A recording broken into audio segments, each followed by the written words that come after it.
Chapter 7 Light in the Darkness. The news Lestrade brought was so momentous and unexpected that all three of us were completely stunned. Gregson sprang from his chair, knocking over the rest of his drink. I stared in silence at Sherlock Holmes, whose lips were pressed together and his brows drawn low over his eyes. "Stangerson, too," he muttered. "The plot thickens."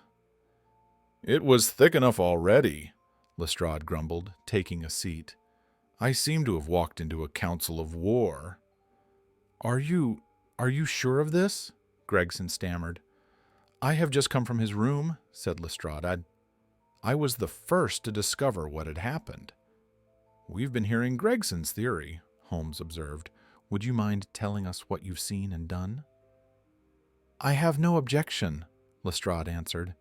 "I freely admit I thought Stangerson was involved in Drebber's death. This new development proves I was completely wrong.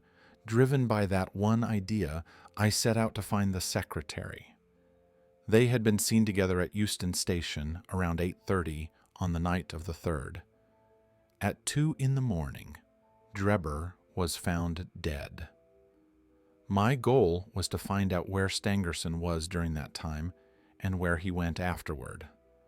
I searched the hotels near Euston, assuming that if they became separated, he would stay nearby to wait for Drebber the next morning. "They likely had a prearranged meeting place," Holmes remarked. "Exactly. This morning at 8, I reached Halliday's private hotel. They confirmed a Mr. Stangerson was staying there. He had been waiting for a gentleman for 2 days, they said.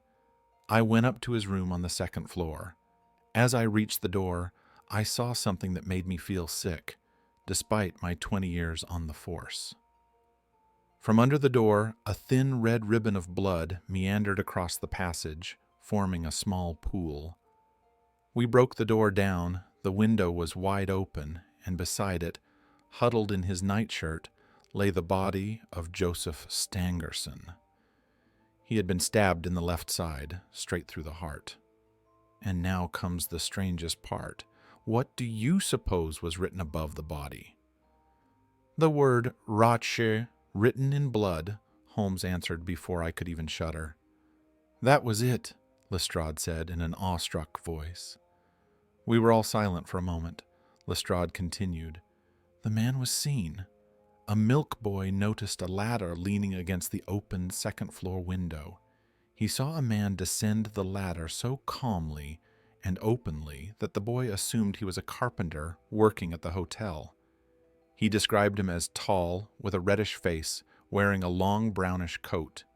He must have stayed in the room for some time after the murder. We found blood-stained water in the basin where he washed his hands and marks on the sheets where he had wiped his knife." I glanced at Holmes. The description matched his own perfectly, but there was no trace of pride on his face. "Did you find anything in the room?" Holmes asked. "Nothing of importance," Lestrade replied. "Stangerson had Drebber's purse with 80 pounds in it, but nothing was taken. Robbery was not the motive. There were no papers except a telegram from Cleveland a month ago. J.H. is in Europe. No name was signed.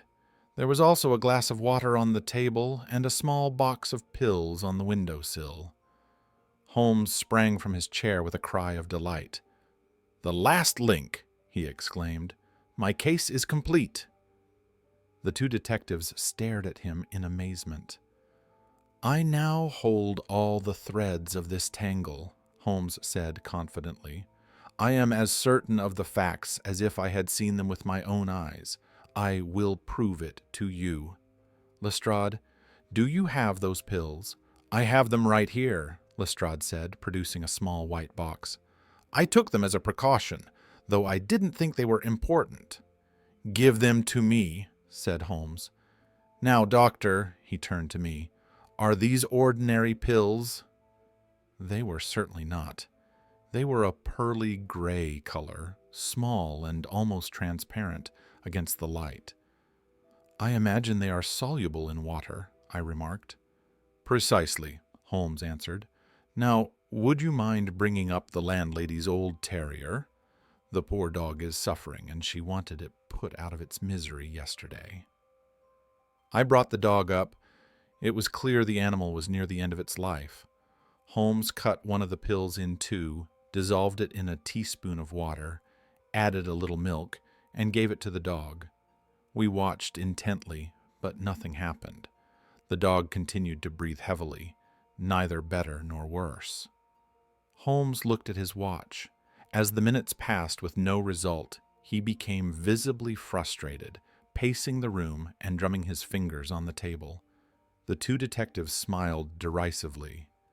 "It can't be a coincidence," he cried. "It's impossible. I have it." He rushed to the box, took the other pill, dissolved it, and gave it to the dog. The creature's tongue had barely touched the liquid before it shivered and fell dead on the spot. Sherlock Holmes wiped the sweat from his forehead. "I should have had more faith," he said. "Of the two pills in that box, one was a deadly poison and the other was completely harmless. I should have known that even before I saw the box." The detectives were stunned. Holmes explained that mystery is often simpler than it appears. Commonplace crimes are the hardest to solve because they offer no unique details. These strange elements, the blood, the writing, the pills, actually made the case easier for me. Gregson, losing his patience, cut in. "Look, Mr. Holmes, we admit you are smart, but we need a name. Can you tell us who did it?" "I agree with Gregson," Lestrade added. "You say you have all the evidence. Don't keep it from us any longer." "There will be no more murders," Holmes said, stopping abruptly. "I do know the name of the assassin, but catching him is another matter. He is a shrewd and desperate man. However, I expect to have him shortly. I have made my own arrangements." Just then there was a knock at the door. Young Wiggins, the leader of the street kids, entered. "Please, sir," he said, "I have the cab downstairs." "Good boy," said Holmes. He took a pair of steel handcuffs from a drawer. "See how beautifully these work? They fasten in an instant." "The old ones are good enough," Lestrade remarked, "if we can only find the man to put them on." "Very good," Holmes smiled. "Cabman, could you help me with my luggage? Just step up here, please." A cabman entered the room with a sullen, defiant look. Holmes was kneeling over a small suitcase, struggling with a strap. "Give me a hand with this buckle, cabman," he said without looking up. The man stepped forward and reached down. In that instant there was a sharp click and the sound of metal. Holmes sprang to his feet. "Gentlemen," he cried, his eyes flashing, "let me introduce you to Mr. Jefferson Hope, the murderer of Enoch Drebber and Joseph Stangerson." It happened so fast I barely realized it. The cabman stood dazed for a second, staring at the handcuffs on his wrists. Then, with a roar of fury, he broke free and lunged through the window. Glass shattered everywhere, but Gregson, Lestrade, and Holmes tackled him like hunting dogs. A desperate struggle followed. The man had the strength of a giant, but finally Lestrade managed to half-strangle him until he went limp. We tied his feet as well as his hands. "We have his cab," Holmes said, breathing hard but smiling. "It will take him to Scotland Yard. And now, gentlemen, the mystery is over. You may ask me any questions you like."